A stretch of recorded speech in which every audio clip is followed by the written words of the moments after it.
തുടങ്ങട്ടെ? ഹലോ, തുടങ്ങുന്നു. അപ്പൊ നമ്മൾ ഇന്നത്തെ ടോപ്പിക് COPD ആണ്. അപ്പൊ COPD എന്താണ് ഡെഫിനിഷൻ എന്ന് പറയുമ്പോൾ എന്താണ്? It's A persistent air flow limitation which is usually progressive, associated with an enhanced chronic inflammatory response in airways and lungs എന്നുണ്ട് ട്ടോ അവിടെ, and airways and lungs to noxious particles അല്ലെങ്കിൽ gases. ഒരു enhanced inflammatory response ആണ്. Okay, ഇനി അടുത്തത്. So how the patient presents? The patient presents with dyspnea, chronic cough, sputum production, wheezing and chest tightness. അപ്പോൾ ഈ സിംറ്റംസ് ആയിട്ടാണ് patient എന്താണ് present ചെയ്യുന്നത്. അപ്പൊ നമ്മൾ ക്രോണിക് ബ്രോങ്കൈറ്റിസ് ഒക്കെ ആണെങ്കിൽ നമ്മൾ അറ്റ്ലീസ്റ്റ് 3 months ഈ സിംറ്റംസ് കൺസിക്യൂട്ടീവ്ലി ഫോർ 2 years ഉണ്ടാവണം. അങ്ങനെ നമ്മൾ ക്രോണിക് ബ്രോങ്കൈറ്റിസിനെ നമ്മൾ എന്താക്കുന്ന ഡയഗ്നോസ് ചെയ്യുന്നത്. അപ്പൊ dyspnoea, chronic cough, sputum production, wheezing, chest tightness ഒക്കെയാണ് ഉണ്ടാവുന്നത്. ഇനി ഡിസ്നിയെ നമ്മൾ MRC മെഡിക്കൽ റിസർച്ച് കൗൺസിലിന്റെ നമ്മൾ സ്കെയിൽ വെച്ചിട്ട് നമ്മൾ ഡിസ്നിയെ ഗ്രേഡ് ചെയ്യണം. അത് നമുക്ക് എല്ലാവർക്കും അറിയുന്നതാണ്. എന്തൊക്കെയാണ്? 0, 1, 2, 3, 4 ഉണ്ട്. 0 എന്ന് പറയുമ്പോൾ it is usually not breath, the person is not breathless. അതായത് നമ്മളിപ്പോ നോർമൽ ആയിട്ടുള്ള ഒരാളെ സ്ട്രെനുവസ് എക്സസൈസ് ചെയ്താൽ ബ്രെത്ത്ലെസ് ആവില്ല. സോ ദ പേഷ്യന്റ് ടേൺസ് അല്ലെങ്കിൽ the person turns breathless on strenuous exercise. അപ്പോൾ 0 ആണ് ഗ്രേഡിംഗ്. 1 എന്ന് പറയുമ്പോൾ എന്താണെന്ന് വെച്ചാൽ നമ്മളൊരു ലെവൽ സർഫസ് അല്ലെങ്കിൽ ഫ്ലാറ്റ് സർഫസിൽ നമ്മൾ തിരക്ക് പിടിച്ച് നടന്നാലോ അല്ലെങ്കിൽ സ്ലൈറ്റ് ആയിട്ട് അപ്പിൽ പോകുമ്പോഴേക്കും ബ്രെത്ത്ലെസ് ആവുന്നതിനാണ് എന്താണ് ഗ്രേഡ് 1 കൊടുക്കുന്നത്. Grade 2 walk slower than the contemporaries. അതായത് സെയിം ഏജിലുള്ള ആൾക്കാർക്ക് നമ്മൾ നടക്കുമ്പോൾ വിൽ വാക്ക് സ്ലോവർ അല്ലെങ്കിൽ will stop in between two take breaths. പിന്നെ ഗ്രേഡ് 3 എന്ന് പറയുമ്പോൾ ഒരു 100 meter നടന്നു കഴിയുമ്പോഴേക്കും അല്ലെങ്കിൽ കുറച്ച് നേരം നടന്നു കഴിയുമ്പോഴേക്കും വിൽ സ്റ്റോപ്പ്. ഗ്രേഡ് 4 എന്ന് പറയുമ്പോൾ person is too breathless to leave the house, അല്ലെങ്കിൽ ബെഡിൽ നിന്ന് ഇറങ്ങി ടോയ്ലറ്റിലോട്ട് പോകാനോ അങ്ങനത്തെ ചെറിയ ചെറിയ കാര്യങ്ങൾക്ക് വരെ പേഷ്യന്റ് മൈറ്റ് ബി ബ്രെത്ത്ലെസ്. പിന്നെ അടുത്തെന്ന് പറയുമ്പോൾ will talk about the signs. Signs എന്ന് പറയുമ്പോൾ എന്തൊക്കെയാണെന്ന് വെച്ചാൽ there will be prolonged expiratory phase. പിന്നെ പേഴ്സ് ലിപ്സ് എന്ന് പറയുമ്പോൾ ഇതാണ് പേഴ്സ് ലിപ്സ് ആയിരിക്കും. ഇതിന് കുറെ അഡ്വാൻറ്റേജസ് ഉണ്ട്. പേഴ്സ് ലിപ്സിന് കുറച്ച് അഡ്വാൻറ്റേജസ് ഉണ്ട്, ഞാൻ പിന്നെ പറയാം. പേഴ്സ് ലിപ്സ് ആയി കൂടിയിരിക്കും the person breathes through pursed lips. പിന്നെ ബാരൽ ചെസ്റ്റ് ഉണ്ടാവും. അതെന്ന് പറയുമ്പോൾ എന്താ വെച്ചാൽ അത് ഞാൻ പിന്നീട് പറയാം, ഇതൊരു ഹൈപ്പർ ഇൻഫ്ലേഷൻ കാരണമാണ്. പിന്നെ നമ്മൾ ഓസ്കൾട്ടേറ്റ് ചെയ്യുമ്പോൾ ബ്രെത്ത് സൗണ്ട്സ് ഡിക്രീസ്ഡ് ആയിരിക്കും. പിന്നെ വീസിങ് ഉണ്ടാവും. പ്രിഡോമിനന്റ് എക്സ്പിറേറ്ററി വീസ് ആണ് നമുക്ക് കേൾക്കാൻ പറ്റുന്നത്. പ്രൊലോങ്ഡ് എക്സ്പിറേറ്ററി ഫേസ്, വീസിങ്, അതൊക്കെ ഒബ്സ്ട്രക്ഷൻ കാരണമാണ്.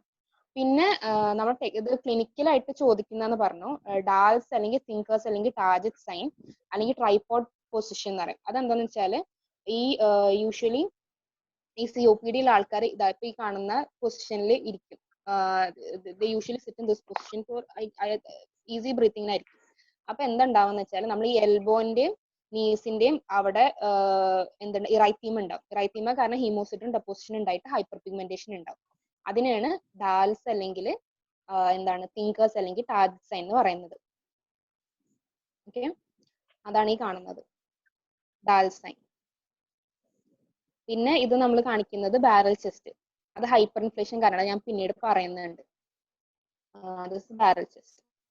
പിന്നെ എന്താന്ന് വെച്ചാൽ COPD ഉണ്ടാവുമ്പോൾ ബ്രീത്തിങ് ഡിഫിക്കൾട്ട് ആയിരിക്കും. അപ്പോൾ നമ്മള് ആക്സറി മസിൽസിന്റെ ഇൻവോൾവ്മെന്റ് ഉണ്ടാവും. So these all becomes prominent. Trapezius, scalenus, sternocleidomastoid prominent ആയിട്ട് കാണുന്നതാണ് ഈ പിക്ചറിൽ കാണിക്കുന്നത്. അപ്പോൾ സയൻസ് എന്ന് പറയുന്നത് എന്തൊക്കെയുണ്ട്? Pursed lips, barrel chest, decreased breath sounds, wheezing, prolonged expiratory phase, പിന്നെ ഡാൽസ് അല്ലെങ്കിൽ തിങ്കേഴ്സ് അല്ലെങ്കിൽ ടാർജറ്റ് സൈൻ, പിന്നെ ട്രൈപോഡ് പൊസിഷൻ എന്ന് പറയുന്നുണ്ട് അതിന്. പിന്നെ അടുത്തെന്ന് പറയുമ്പോൾ നമ്മൾ will talk about risk factors.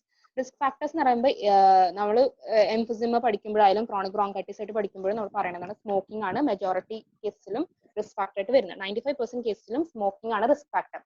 പിന്നെ എയർ പൊല്യൂഷൻ എന്ന് പറയുമ്പോൾ നമ്മളിപ്പോ ഡെവലപ്പിംഗ് കൺട്രി ടെക്സ്റ്റിൽ കൊടുത്തിട്ട് ഡെവലപ്പിംഗ് കൺട്രീസിൽ ഹൗസ് ഹോൾഡായിട്ട് ഇൻഡോർ ഏതെങ്കിലും മറ്റേ ഗ്യാസിന്റെ ഇത് കാരണമായിരിക്കാം. പിന്നെ നമ്മൾ ഒക്യുപ്പേഷണൽ എക്സ്പോഷർ സിലിക്ക അത് ആസ്ബസ്റ്റോസ് അത് കാരണമൊക്കെ ആവാം. പിന്നെ ലോ ബർത്ത് വെയിറ്റ് കാരണം, അതായത് ലോ ബർത്ത് വെയിറ്റ് അല്ലെങ്കിൽ പ്രിമച്വർ ബർത്ത് ഒക്കെ ആകുമ്പോൾ എന്തുണ്ടാവും, ലങ്ങിന്റെ ഫങ്ഷൻ മാക്സിമം അറ്റൈൻ ചെയ്യാൻ പറ്റുന്നില്ല. അപ്പോൾ അത് കാരണം ഉണ്ടാവാം. പിന്നെ റെക്കറന്റ് ഇൻഫെക്ഷൻസ് എന്ന് പറയുമ്പോൾ അഡിനോ വൈറസിന്റെ ഇൻഫെക്ഷൻ, അങ്ങനെ അതൊക്കെ കാരണം ലങ് ഡാമേജ് ഉണ്ടാവാം. അങ്ങനെ ഉണ്ടാവുന്നതാണ് റെക്കറന്റ് ഇൻഫെക്ഷൻ കാരണം. പിന്നെ cannabis smoking, low socio economic status. പിന്നെ നമ്മൾ എംഫസിമൽ പറയണതാണല്ലോ പൊതുവെ ആൽഫ-1 ആന്റിട്രിപ്സിൻ ഡെഫിഷ്യൻസി, അത് ഒരു ഹോസ്റ്റ് ഫാക്ടർ, ജനറ്റിക് ഫാക്ടർ ആയിട്ട് വരുന്നതാണ്. ഇതൊക്കെയാണ് റിസ്ക് ഫാക്ടേഴ്സ് എന്ന് പറയുമ്പോൾ smoking, air pollution, low birth weight, recurrent infections, cannabis smoking, low socio economic status and alpha one antitrypsin deficiency. Okay. പിന്നെ അടുത്തതെന്ന് പറയുന്നത് will go in to detail. അപ്പൊ നമ്മൾ പത്തോഫിസിയോളജി നോക്കാം. അതായത് നമ്മൾ ഈ COPD എന്ന് പറയുന്നത് രണ്ട് കാര്യങ്ങളും മെയിൻ ആയിട്ട് നമ്മൾ COPD എന്ന് പറയുന്നത് ക്രോണിക് ബ്രോങ്കൈറ്റിസിന് എംഫിസിമിനും. ആസ്മയും ബ്രോങ്കിറ്റിസും ഒക്കെ ഇതിൽ ഇൻവോൾവ് ആയിട്ട് നമ്മൾ പഠിക്കുന്നത്. ബട്ട് മെയിൻലി COPD നമ്മൾ റെഫർ ചെയ്യുന്ന ക്രോണിക് ബ്രോങ്കൈറ്റിസിന് എംഫിസിമിനാണ്. ഇത് രണ്ടും എന്ന് പറയുമ്പോൾ it almost exist together. Chronic ഒന്നെങ്കിൽ പ്രിഡോമിനന്റ്ലി എംഫിസിം ആയിരിക്കും, അല്ലെങ്കിൽ പ്രിഡോമിനന്റ്ലി ക്രോണിക് ബ്രോങ്കൈറ്റിസ് ആയിരിക്കും. രണ്ടും കൂടിയിട്ടാണ് പൊതുവെ കാണുന്നത്. അപ്പോൾ ബ്ലൂ ബ്ലോട്ടേഴ്സ് അല്ലെങ്കിൽ പിങ്ക് പഫേഴ്സ് എന്നും വിളിക്കുമല്ലോ. ബ്ലൂ ബ്ലോട്ടേഴ്സ് എന്ന് പറയുമ്പോൾ നമ്മൾ ക്രോണിക് ബ്രോങ്കൈറ്റിസിനെ, പിങ്ക് പഫേഴ്സ് എന്ന് പറയുന്നത് നമ്മൾ എംഫിസിമിനെ. ഈ ബ്ലൂ ബ്ലോട്ടേഴ്സ് എന്ന് വിളിക്കാൻ കാരണം എന്താ വെച്ചാൽ പേഷ്യന്റ് ഇസ് ഓൾമോസ്റ്റ് ഓൾവേസ് സൈനോസ്ഡ് ആവാൻ കാരണം. ഈ സൈനോസ്ഡ് കാരണമാണ് ബ്ലൂ എന്ന് വിളിക്കുന്നത്. ബ്ലോട്ടേഴ്സ് ഞാൻ ഒരു സ്ഥലത്ത് നോക്കിയപ്പോൾ കണ്ടാൽ വെച്ചാൽ ഡിസ്നിക് ആയിട്ട് ലാക്ക് ഓഫ് എക്സസൈസ് കാരണം the person my B blotted എന്നാണ് പറയുന്നത്. I don't know whether it is true. അപ്പോൾ അതാണ് ബ്ലൂ ബ്ലോട്ടേഴ്സ് അതുകൊണ്ടാണ് വിളിക്കുന്നത്. പിന്നെ അതിന്റെ പത്തോഫിസിയോളജി എന്ന് പറയുമ്പോൾ എന്താ വെച്ചാൽ chronic bronchitis is an inflammatory change. അപ്പോൾ ഇൻഫ്ലമേറ്ററി ചേഞ്ച് ഉണ്ടാകുമ്പോൾ there is mucociliary dysfunction. Mucociliary dysfunction ഉണ്ട്. ഗോബ്ലറ്റ് സെൽസിന്റെ നമ്പറും ഇൻക്രീസ് ആവുന്നുണ്ട്. there is secretion is also increasing. പിന്നെ അതിന്റെ കൂടാതെ ഇൻഫ്ലമേറ്ററി ചേഞ്ച് ആണ്, ബ്രോങ്കോ കൺസ്ട്രക്ഷൻ ഉണ്ടാവും. അപ്പോൾ ഇതെല്ലാം കൂടിയിട്ട് എക്സസ് മ്യൂക്കസ് പ്രൊഡക്ഷനും ബ്രോങ്കോ കൺസ്ട്രക്ഷനും കാരണം എന്തുണ്ടാവും, എയറോ ഒബ്സ്ട്രക്ഷൻ ഉണ്ടാവും. ഇതാണ് ഈ ഡയഗ്രം നോക്കിയാൽ കാണാം. ഈ ഞാൻ മേലെ വരച്ചിട്ടുള്ളത് ഒരു നോർമൽ ആണ്. അതായത് നോർമൽ ആൽവിയോളയിൽ എന്തുണ്ടാവും വെച്ചാൽ there is intake of oxygen and expiration of escape of carbon dioxide. ഈ ബ്രോങ്കൈറ്റിസിൽ എന്തുണ്ടാവുന്ന വെച്ചാൽ what happens, അതായത് ബ്രോങ്കോ കൺസ്ട്രക്ഷൻ ഉണ്ടാവും. പിന്നെ മ്യൂക്കസ് ഹൈപ്പർ സെക്രേഷൻ ഉണ്ട്. ഈ ഹൈപ്പർ സെക്രേഷൻ കാരണം എന്തുണ്ടാവും, ഈ രണ്ടും കാരണം നമുക്ക് എന്തുണ്ടാവും, എയറോ ഒബ്സ്ട്രക്ഷൻ ഉണ്ടാവും. എയർ ഒബ്സ്ട്രക്ഷൻ ഉണ്ടാകുമ്പോൾ എന്താ വെച്ചാൽ ഓക്സിജൻ ഉള്ളിലോട്ട് കയറുന്നില്ല, കാർബൺ ഡയോക്സൈഡ് പുറത്തേക്കും പോകുന്നില്ല. അപ്പൊ ആൽവിയോളർ ഹൈപ്പോക്സി ഉണ്ട്. ആൽവിയോർ ഹൈപ്പോക്സി അപ്പൊ എന്താ, VQ മിസ്മാച്ച്, അതായത് വെന്റിലേഷൻ പെർഫ്യൂഷൻ മിസ്മാച്ച് ഉണ്ട്. So that results in decrease in oxygen and increase in carbon dioxide in the blood. അപ്പൊ ഡിക്രീസ് ഇൻ ഓക്സിജൻ എന്ന് പറയുമ്പോൾ എന്താ, ഓക്സിജൻ കുറവായതുകൊണ്ട് the body reacts by increasing the number of RBCs, അങ്ങനെ polycythaemia ഉണ്ടാവും. പിന്നെ ഈ ഇൻക്രീസ്ഡ് കാർബൺ ഡയോക്സൈഡ് എന്ന് പറയുമ്പോൾ എന്താ, റെസ്പിറേറ്ററി അസിഡോസിസ് അല്ലേ, കാർബൺ ഡയോക്സൈഡ് കൂടുതൽ ഉണ്ടാകുമ്പോൾ റെസ്പിറേറ്ററി അസിഡോസിസ്. ഈ രണ്ട് ഫീച്ചേഴ്സും കൂടിയിട്ട് എന്തുണ്ടാവുന്നത്, ദ പേഷ്യന്റ് റിസൾട്ടിംഗ് എന്ന് പറയുമ്പോൾ വെച്ചാൽ പേഷ്യന്റ് സൈനോസ്ഡ്. ഈ മറ്റേ പ്രൊഡക്ഷൻ മ്യൂക്കസ് ഹൈപ്പർ സെക്രേഷൻ കാരണമാണ് എന്തുണ്ടാവുന്നത്, പ്രൊഡക്റ്റീവ് കഫ് ഉണ്ടാവുന്നത്. പിന്നെ എയർ ഒബ്സ്ട്രക്ഷൻ കാരണം നമുക്ക് എക്സ്പിറേറ്ററി വീസും കിട്ടും. ഇതാണ് ഇതിന്റെ പത്തോഫിസിയോളജി. ഞാനൊന്നും കൂടി പറയാം. എന്തുണ്ടാവുന്ന വെച്ചാൽ ഇൻഫ്ലമേറ്ററി റെസ്പോൺസ് ആണ്. So there is bronchoconstriction and mucus hypersecretion. This together leads to airway obstruction. Airway obstruction ഉണ്ടാകുമ്പോൾ there is no entry of oxygen, അല്ലെങ്കിൽ less entry of oxygen and less escape of carbon dioxide. So this leads to alveolar hypoxia, ventilation perfusion mismatch. So there is decreased oxygen and increased carbon dioxide level in the bloods. This might lead to polycythemia and respiratory acidosis, which in turn makes the person cyanosed. മനസ്സിലായോ? അപ്പൊ ഇതാണ് ഉണ്ടാവുന്നത്. ഇത് നമ്മള് respiratory ഇതില്. പിന്നെ എന്തുണ്ടാവും വെച്ചാൽ നമ്മൾ ഞാനന്ന് ഇത് ടോപ്പിക് പൾമണറി എംബോളിസത്തിൽ പറഞ്ഞ പോലെ തന്നെ ഇവിടെ കുറച്ച് റൈറ്റ് ഹാർട്ടിനെ വേണമെങ്കിൽ എഫക്ട് ചെയ്യാം. അതെന്താ ഉണ്ടാവുന്നത് വെച്ചാൽ നമ്മൾ ഈ ഹെൽത്തിയർ ഏരിയയിലേക്ക് ബ്ലഡ് ഷണ്ട് ചെയ്യാൻ വേണ്ടിയിട്ട് എന്തുണ്ടാവും, ഈ ഡിസീസ്ഡ് ഏരിയയിൽ പൾമണറി വാസോ കൺസ്ട്രക്ഷൻ ഉണ്ടാവും. പൾമണറി വാസോ കൺസ്ട്രക്ഷൻ ഉണ്ടാവുമ്പോൾ എന്തുണ്ടാവും, പൾമണറി ഹൈപ്പർ ടെൻഷൻ ഉണ്ടാവും, റൈറ്റ് ഹാർട്ട് ഫെയിലിയർ ഉണ്ടാവാൻ ചാൻസ് ഉണ്ട്, കോർ പൾമണറി, അങ്ങനെ റേസ്ഡ് JVP ഉണ്ടാവും പറയുന്നുണ്ട്. ഓക്കെ. പിന്നെ ഈ pulmonary hyper tension this might also result എന്താണ്, ലെഫ്റ്റ് സൈഡിൽ ബ്ലഡ് കുറവാണ്, കാർബൺ മറ്റേ കാർഡിയാക് ഔട്ട്പുട്ട് കുറയും, സർക്കുലേറ്ററി വോളിയം കുറയും. അങ്ങനെ എന്തുണ്ടാവും, renin, angiotensin, aldosterone mechanism activated ആയിട്ട് ഫ്ലൂയിഡ് റിട്ടൻഷൻ ഉണ്ട്.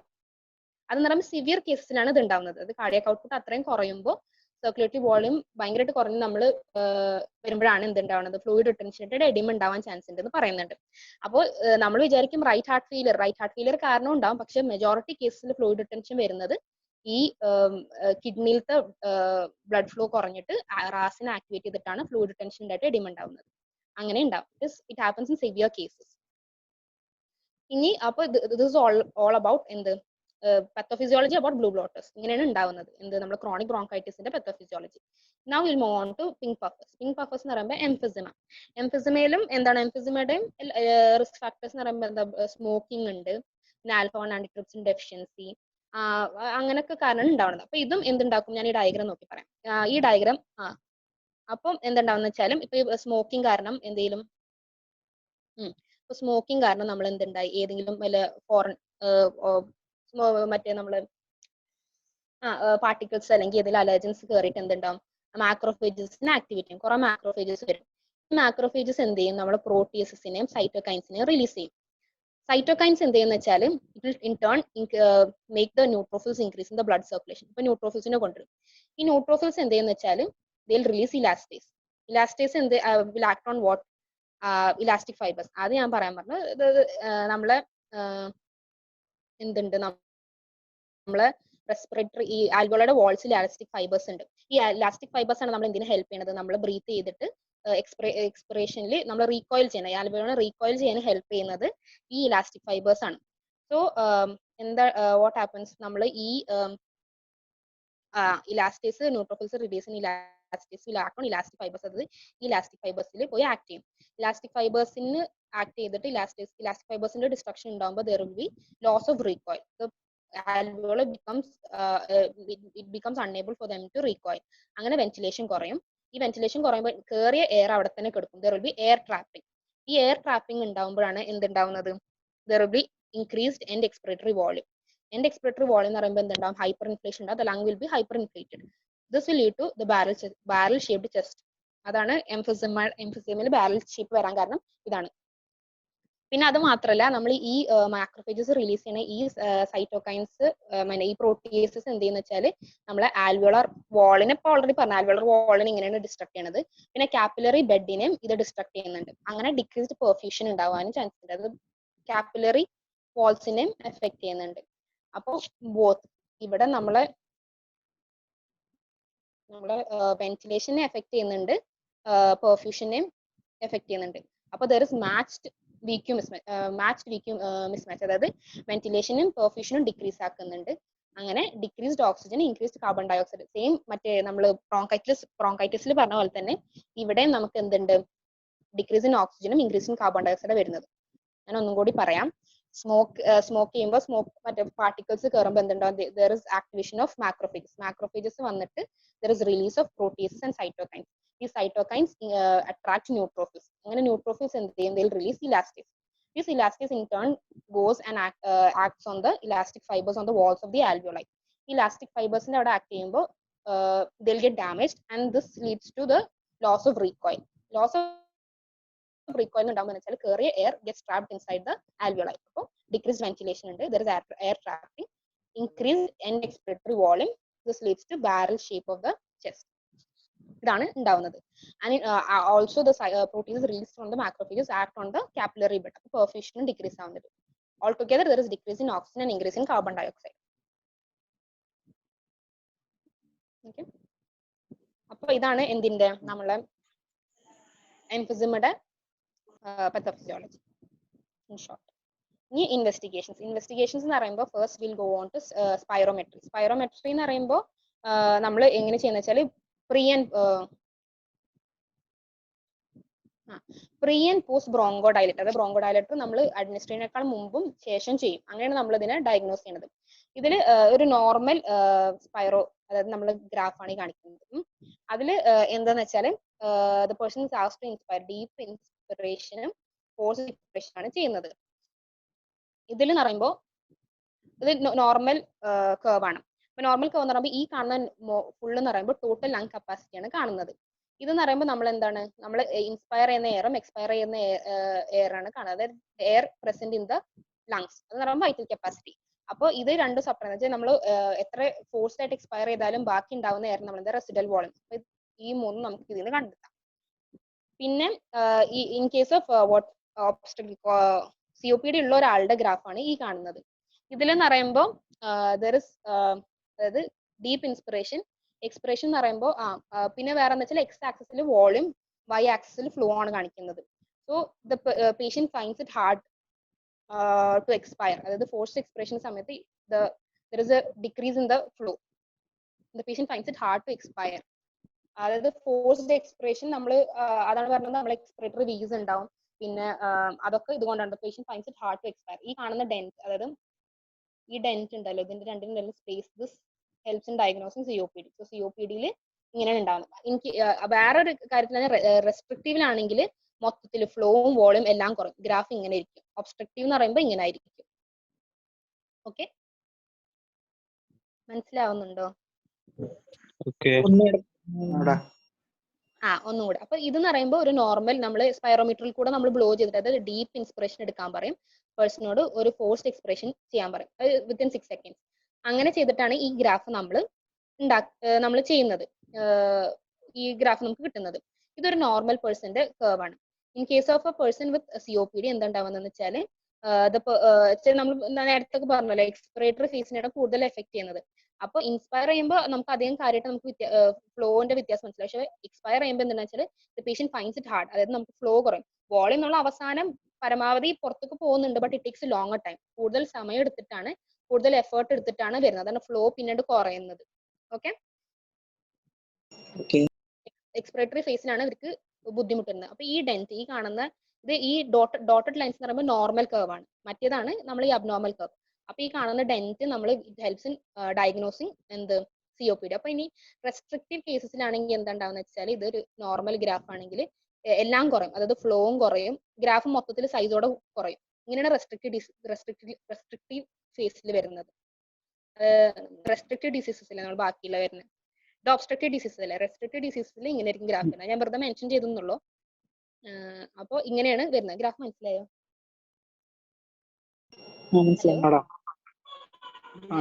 അപ്പൊ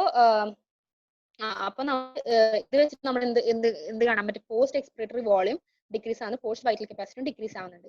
റേഷ്യോ ലെസ് ദാൻ 70% ആണ് നമ്മൾ എന്താണ് COPD നമ്മൾ ഇൻഡിക്കേറ്റ് ചെയ്യുന്നത്. ഓക്കെ, ഇനി അടുത്ത നമ്മൾ ചെയ്യണമെന്ന് വെച്ചാൽ ചെസ്റ്റ് എക്സ്റേ. ചെസ്റ്റ് എക്സ്റേ എന്ന് പറയുമ്പോൾ ചെയ്യുന്നത് എന്താ വെച്ചാൽ, ക്യാൻസർ റൂൾ ഔട്ട് ചെയ്യാനോ അല്ലെങ്കിൽ ഹാർട്ട് ഫെയിലിയർ ഒക്കെ റൂൾ ഔട്ട് ചെയ്യാനാണ് മെയിൻ ആയിട്ട് നമ്മൾ ചെസ്റ്റ് എക്സ്റേ ചെയ്യുന്നത്. പക്ഷെ നമുക്ക് ഈ COPD കേസിൽ, അഡ്വാൻസ്ഡ് ആയിട്ടുള്ള കേസിൽ നമുക്ക് എന്തെങ്കിലും കുറച്ച് ഫൈൻഡിങ്സ് കാണാൻ പറ്റും. അത് നമുക്ക് നോക്കാം. എന്താ കാണാൻ പറ്റും? നമുക്ക് നമ്മൾ പറഞ്ഞല്ലോ, ചെസ്റ്റ് എക്സ്പാൻഡഡ് ആയിരിക്കും, ഹൈപ്പർ എക്സ്പാൻഷൻ അല്ലെങ്കിൽ ഹൈപ്പർ ഇൻഫ്ലേഷൻ ഉണ്ടാവും. അപ്പോൾ ഈ കാണുന്ന ഈ ഇങ്ങനെ ചെറിയൊരു ഹൈപ്പർ ഇൻഫ്ലേഷൻ കാണാം. നോർമലി ഉള്ളതിനേക്കാളും കൂടുതൽ കാണാം. പിന്നെ വേറെ എന്താ ഹൈപ്പർ ലൂസിഡ്. അതായത് നമ്മൾ പൊതുവേനേക്കാളും ഈ എക്സ്റേ കുറച്ചും കൂടി ഡാർക്ക് ഉണ്ടായിരിക്കും. കാരണം എയർ കൂടുതലുണ്ടല്ലോ. അപ്പൊ എയർ കൂടുതൽ ഉണ്ടാവും, ഇറ്റ് മേക്സ് ദ എക്സ്റേ ഇവൻ മോർ ഡാർക്കർ. പിന്നെ ചിലപ്പോൾ നമുക്ക് ബുള്ളെ കാണാൻ പറ്റും. പിന്നെ വേറെ എന്താ വെച്ചാൽ പൾമണറി ഹൈപ്പർ ടെൻഷൻ ഉണ്ടെങ്കിൽ നമുക്ക് പ്രോമിനന്റ് ആയിട്ടുള്ള ഹൈലർ വെസ്കുലർ ഷാഡോ കാണാൻ പറ്റും. പിന്നെ ഈ ഞാനിവിടെ പറഞ്ഞ hyper lucid darker air trap കാരണം എന്തുണ്ടാവും? ലങ് ഷാഡോ ഡാർക്കർ ആയിരിക്കും. ഞാൻ പറഞ്ഞ കാര്യം തന്നെ.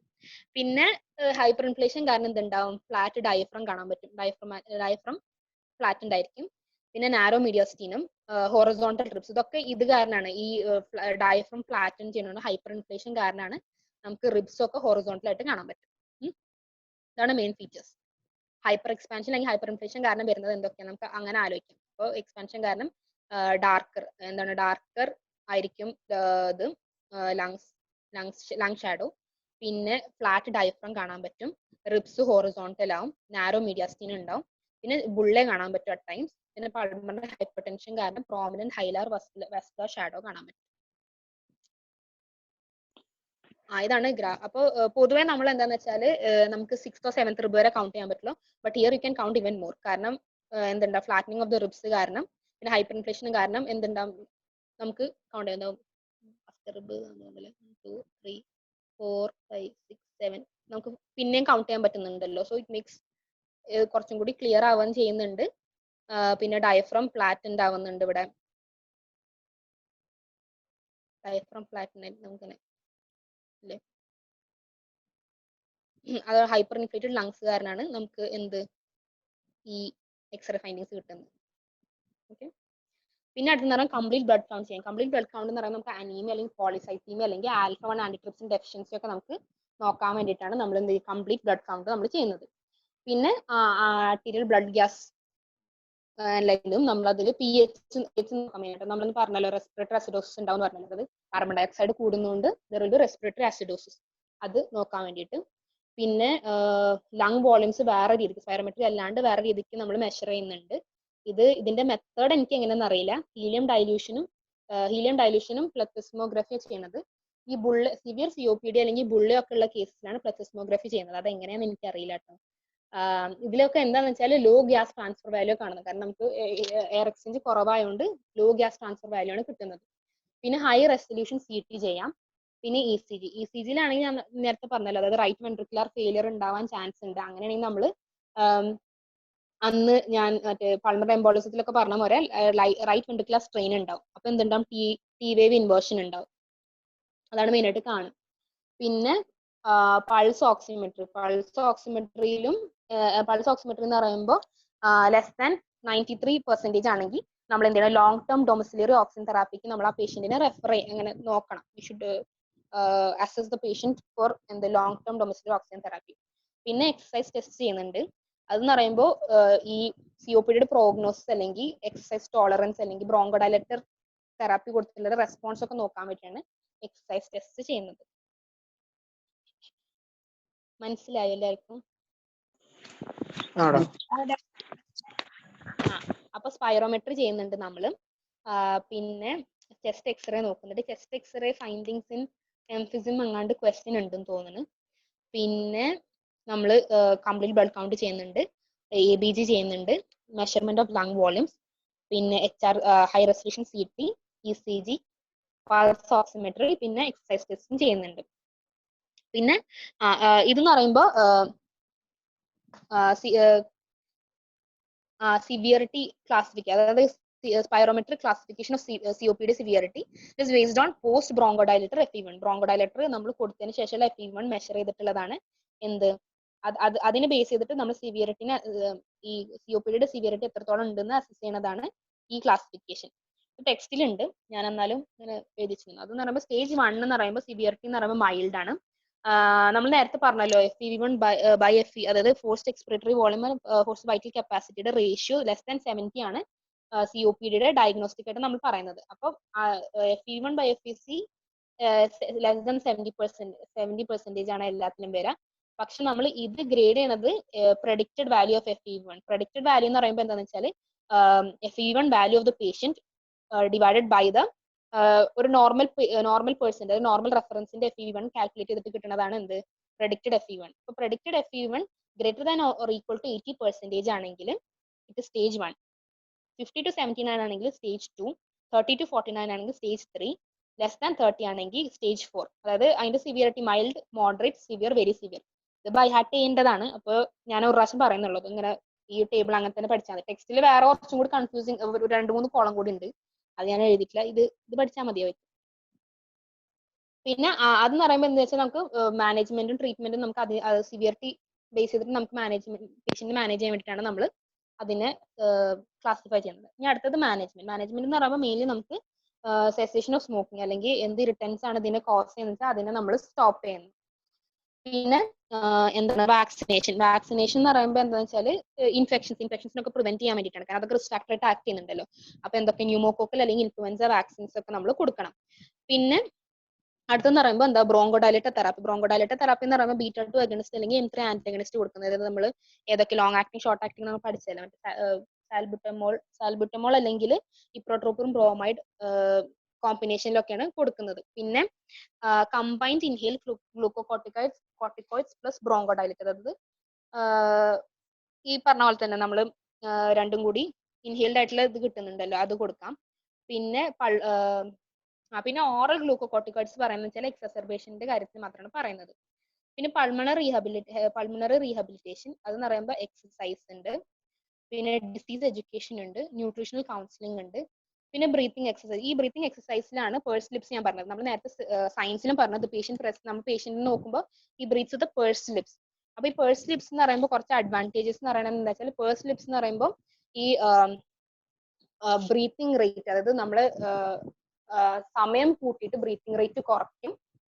It keeps the Airways open four A longer time. അപ്പൊ നമ്മൾ വെന്റിലേഷൻ ഇംപ്രൂവ് ചെയ്യുന്നതാണ് പറയുന്നത് ഈ പേഴ്സ് ലിപ്സ്. അപ്പോൾ ആ പേഷ്യൻസിനെ നമ്മൾ പേഴ്സ് ലിപ്സിൽ കൂടെ ബ്രീത്ത് ചെയ്യാൻ വി ഷുഡ് ട്രെയിൻഡ്. അതൊക്കെയാണ് പൾമണറി റീഹാബിലിറ്റേഷൻ കൊണ്ട് ഉദ്ദേശിക്കുന്നത്. എക്സസൈസ് ചെയ്യാം, പിന്നെ ഡിസീസിനെ കുറിച്ച് പേഷ്യന്റിനെ എഡ്യൂക്കേറ്റ് ചെയ്യാം, പിന്നെ ന്യൂട്രീഷണൽ കൗൺസിലിംഗ് എന്ന് വെച്ചാൽ കുറെ എത്ര 70-80% of cases of COPD the person tends to be malnourished എന്ന് പറയുന്നത്. അപ്പൊ ന്യൂട്രീഷണൽ കൗൺസിലിംഗ് കൊടുക്കണം, പിന്നെ ബ്രീത്തിങ് എക്സസൈസ്, അതൊക്കെയാണ് ചെയ്യേണ്ടത്. പിന്നെ ഓക്സിജൻ തെറാപ്പി എന്ന് പറയുമ്പോൾ ലോങ് ടേം ഡൊമിസിലറി ഓക്സിജൻ തെറാപ്പിയാണ്.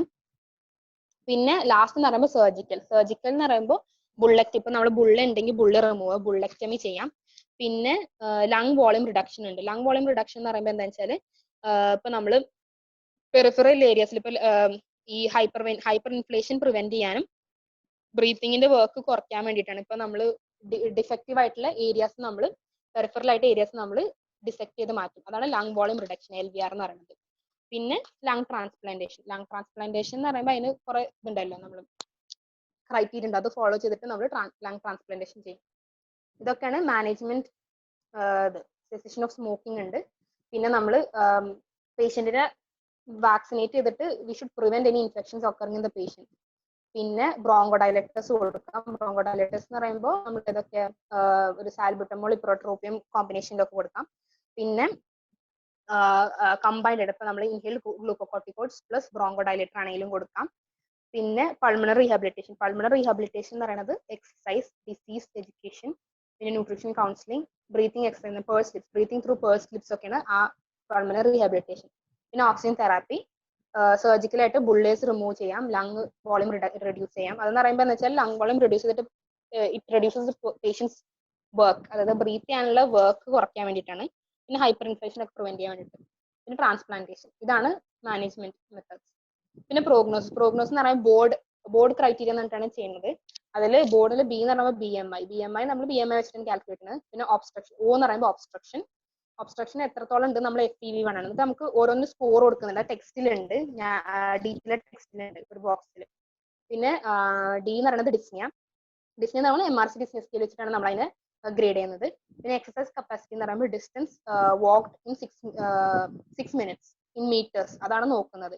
ഇതെല്ലാം നമ്മൾ ഓരോന്നിനും ഓരോ ഗ്രേഡ് കൊടുത്തിട്ട് നമ്മൾ സ്കോർ ഉണ്ടാക്കുന്നുണ്ട്. സ്കോർ ഓഫ് 0 to 2 എന്ന് വെച്ചാൽ mortality ratio 10% at the end of 52 months ആണ് പറയുന്നത്. പിന്നെ 7 to 10 സ്കോർ കിട്ടുകയാണെങ്കിൽ the mortality rate is even more higher, അതായത് 80% ആയിരിക്കും at 52 months of diagnosis.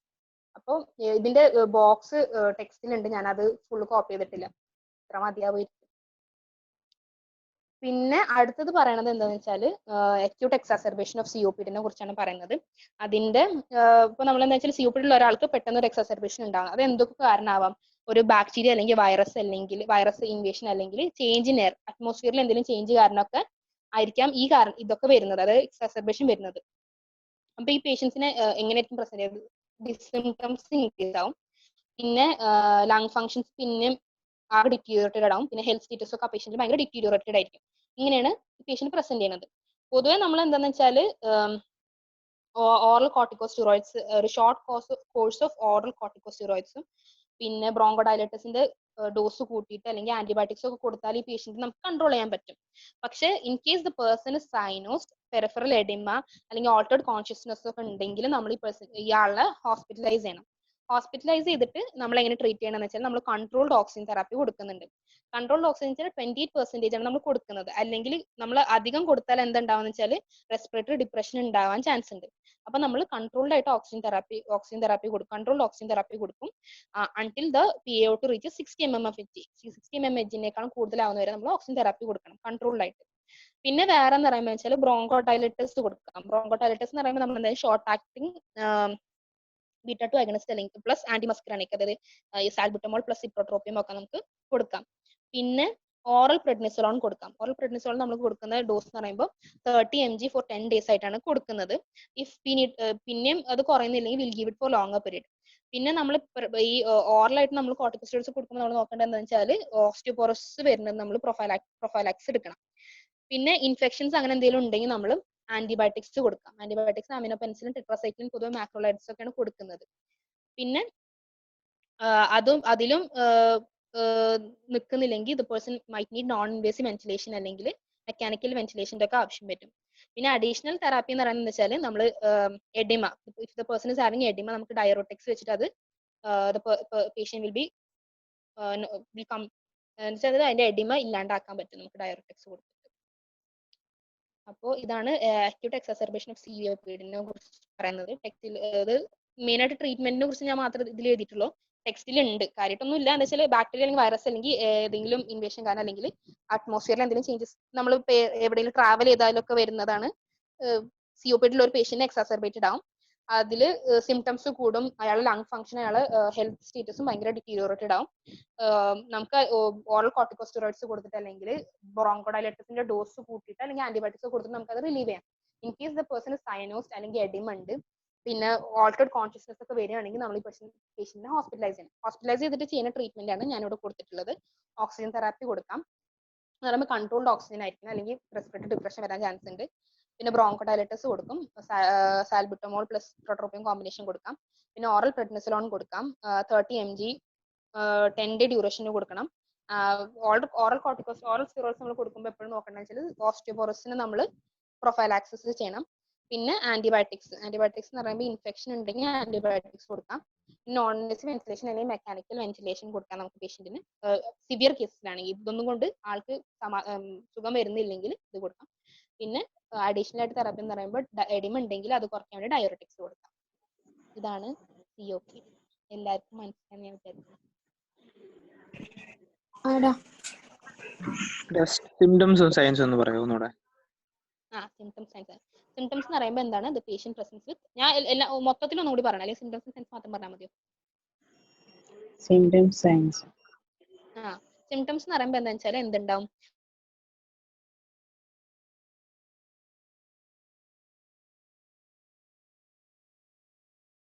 MRC scale വെച്ചിട്ടാണ്. അത് നമുക്ക് എല്ലാവർക്കും അറിയുന്നതാണ്. അപ്പോൾ ജസ്റ്റ് ഒന്ന് റെഫർ ചെയ്താൽ മതി. അപ്പോൾ dyspnoea, chronic of sputum production, wheezing, chest tightness ആയിട്ടാണ് പൊതുവെ പ്രസന്റ് ചെയ്യുന്നത്. പിന്നെ സയൻസ് എന്ന് പറയുമ്പോൾ എന്തൊക്കെയാണ് നമ്മൾ പറഞ്ഞു? ഡയഗ്രാംസ് വരയ്ക്കുന്നത്, പേഴ്സ്ഡ് ലിപ്സ് ഉണ്ട്, the patient breathes to pursed lips. പിന്നെ ഇതെന്താണ്?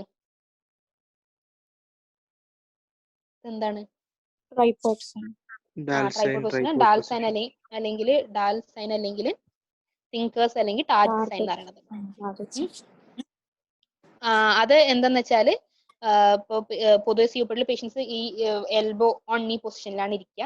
അപ്പൊ ആ എൽബോന്റെ ഭാഗത്തും നീയുടെ ഭാഗത്തും എന്തുണ്ടാവും? ഇറൈത്തീമ ഉണ്ടാവും. ഇറൈത്തീമ കാരണം ഹീമോസിഡ്രിൻ ഡെപ്പോസിറ്റ്സ് വന്നിട്ട് ഹൈപ്പർ പിഗ്മെന്റേഷൻ വരുന്നതാണ് ഈ സൈൻ എന്ന് പറയുന്നത്. അപ്പൊ ഈ സൈൻ. പിന്നെ എന്തുണ്ടാവും? ബാരൽ ചെസ്റ്റ് ഉണ്ടാവും. പിന്നെ എന്താണ്? Involvement of the accessory respiratory muscles കാരണം അതൊക്കെ പ്രോമിനന്റ് ആയിരിക്കും. പിന്നെ എന്താണ്? എക്സ്പിറേറ്ററി ഫേസ് പ്രൊലോങ്ഡ് ആയിരിക്കും. വീസിങ് ഉണ്ടാവും. എക്സ്പിറേറ്ററി വീസ് ആയിരിക്കും മെയിൻ ആയിട്ട് കിട്ടുക. പിന്നെ ബ്രെത്ത് സൗണ്ട്സ് ഡിക്രീസ്ഡ് ആയിരിക്കും. ഇതാണ് എന്ത്? Symptoms and signs. ഓക്കേടാ. ഓക്കേ, ബാക്കി പറയണോ? ഉണ്ടല്ലോ. ഹലോ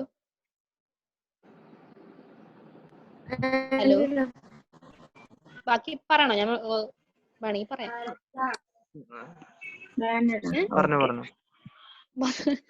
അപ്പൊ റിസ്ക് ഫാക്ടേഴ്സ് നമുക്കറിയാലോ. സ്മോക്കിംഗ് ഉണ്ട്, പിന്നെ സ്മോക്കിംഗ് പോലെ തന്നെ എയർ പൊല്യൂഷൻ, പിന്നെ ആൽഫ-1 ആന്റിട്രിപ്സിൻ ഡെഫിഷ്യൻസി, അതൊക്കെ നമുക്ക് ആദ്യം ഓർമ്മ വരാം. അത് പിന്നെ റെക്കറന്റ് ഇൻഫെക്ഷൻസ് ഉണ്ടാവാൻ, പിന്നെ ലോ സോഷ്യൽ എക്കണോമിക് സ്റ്റേറ്റസ് ഒക്കെ കാരണമാണ് ഇതൊക്കെ വരുന്നത്. പിന്നെ നമ്മൾ മെയിൻ ആയിട്ട് രണ്ടാണ്: ബ്ലൂ ബ്ലോട്ടേഴ്സ്, പിങ്ക് പഫേഴ്സ്. ബ്ലൂ ബ്ലോട്ടേഴ്സ് എന്ന് പറയുന്നത് ക്രോണിക് ബ്രോങ്കൈറ്റിസിലെ ആൾക്കാർ. പിങ്ക് പഫേഴ്സ് എന്ന് പറയുന്നത് ഏത് ആൾക്കാരാ?